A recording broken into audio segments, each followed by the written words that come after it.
안녕하십니까. 2020년도 한국컴퓨터정보학회 학예학술대회 경영정보공학 분야의 논문을 발표하게 된 사단법인 치안정책제도연구원 소속 장수현 연구원입니다. 제가 이번에 발표할 논문은 현행 공익신고자 보호제도에 관한 연구입니다. 자, 발표를 시작하겠습니다. 현행 우리나라는 공익침해 행위와 관련하여 2011년 3월에 공익신고자 보호법이 제정되어 민간 부분에서의 공익신고자를 보호하고 있습니다.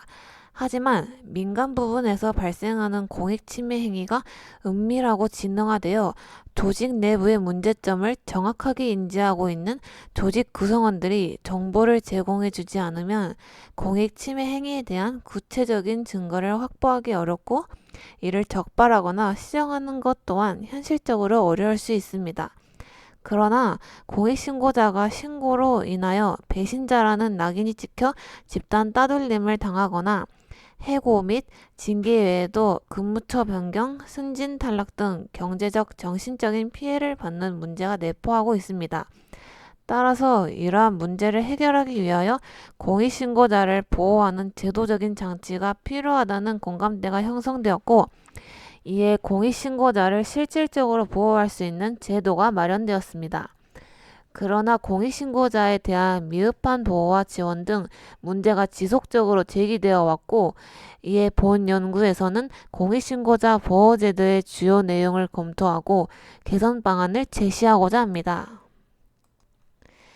공익신고자 주요 보호 조치를 크게 세 가지를 말씀드리겠습니다.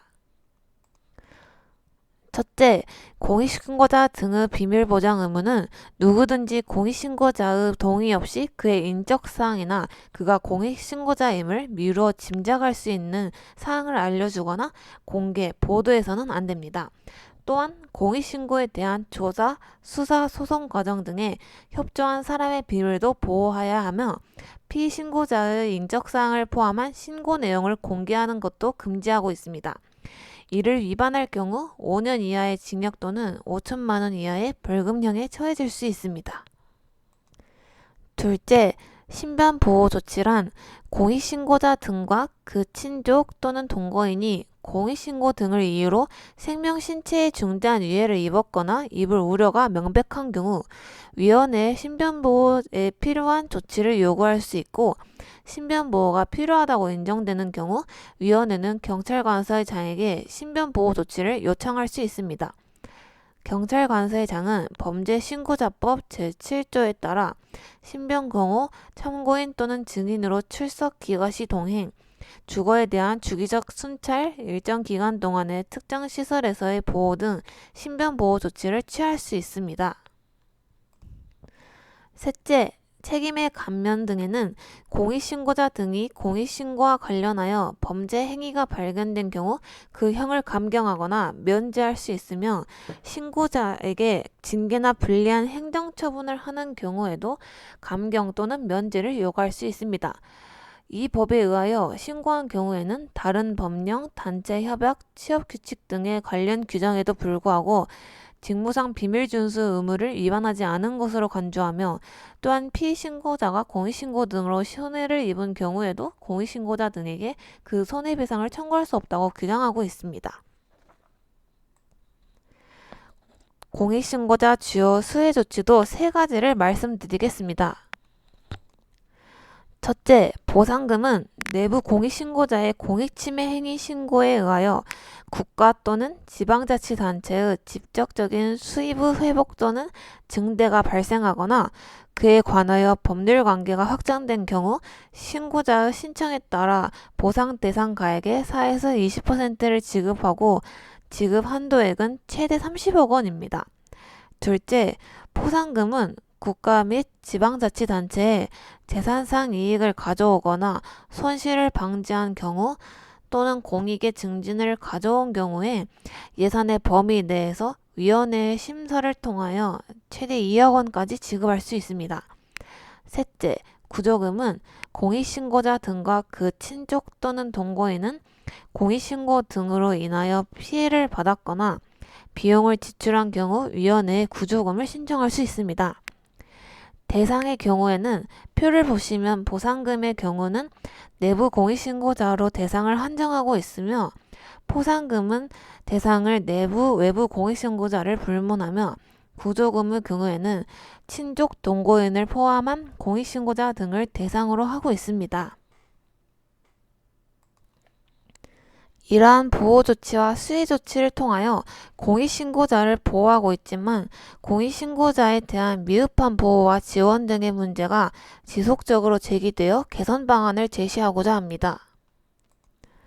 첫째, 공익신고자 보호법 제23조 제2호에서 공익신고 등이 있은 후 2년 이내에 공익신고자 등에 대하여 불이익 조치를 한 경우 공익신고자 등이 해당 공익신고 등을 이유로 불이익 조치를 받은 것으로 추정하는 규정이 있습니다.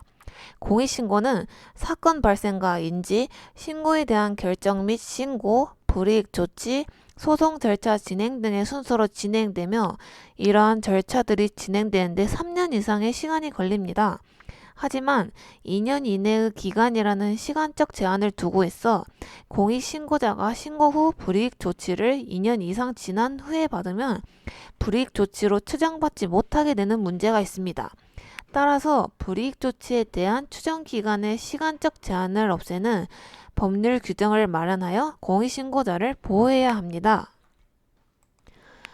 둘째, 2015년 개정 전 공익신고자 보호법은 공익신고자의 공익신고 대상인 공익침해 행위와 관련하여 위법 행위가 발견된 경우 형이나 징계에 대하여 임의적 감면을 규정하였으나 2017년 개정 후에는 공익신고자에 대한 감면 범위를 형의 임의적 감면뿐만 아니라 불리한 행정처분까지 확대하였습니다. 하지만 법적 책임의 문제는 공익신고자가 공익신고를 주저하게 되는 가장 중요한 요인에 해당되며 형의 감경 및 면제가 임의적 감면으로 명시되어 있어 공익신고자들의 처벌에 대한 두려움은 여전히 남아 있습니다. 따라서 공익신고를 활성화하기 위해 필요적 감면 제도의 도입이 필요할 것입니다.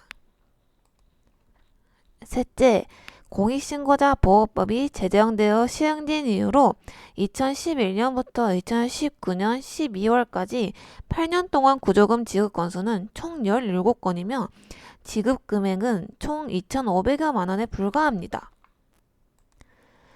이는 구조금 신청 제도가 존재하지만 공익신고자들의 구조금 신청에 대한 정보가 부족하며 구조금 신청을 기피하는 결과로 볼 수 있습니다. 따라서 신고자들이 공익신고 접수 시 국민권익위원회는 구조금 지급에 대한 구체적인 내용과 절차 등 신고자에게 정보 전달을 의무화할 필요성이 있고 이러한 구조금 등을 적극 활용하기 위한 대책을 마련하는 것이 필요할 것입니다. 지금까지 공익신고자 보호제도의 내용을 살펴보았듯이 공익신고자의 보호와 지원에 있어서 개선이 필요합니다. 공익신고자의 효율적인 보호를 위해서는 공익신고자에 대한 비밀 유지, 신변 보호, 책임 감면 등 보호 조치와 보상금, 포상금, 구조금 등 수혜 조치가 이루어져야 하며 앞에서 언급했듯이 공익신고자에 대한 실효성 있는 보호제도 마련과 공익신고자에 대한 필요적 감면 제도의 도입이 필요하며 공익신고자를 지원하기 위한 실질적인 보호 방안 등 대책이 필요하다는 것이 제 논문의 결론이었습니다. 이상으로 논문의 발표를 마치겠습니다. 궁금하신 사항에 대해서 메일 보내주시면 최선을 다해 회신 드리겠습니다. 감사합니다.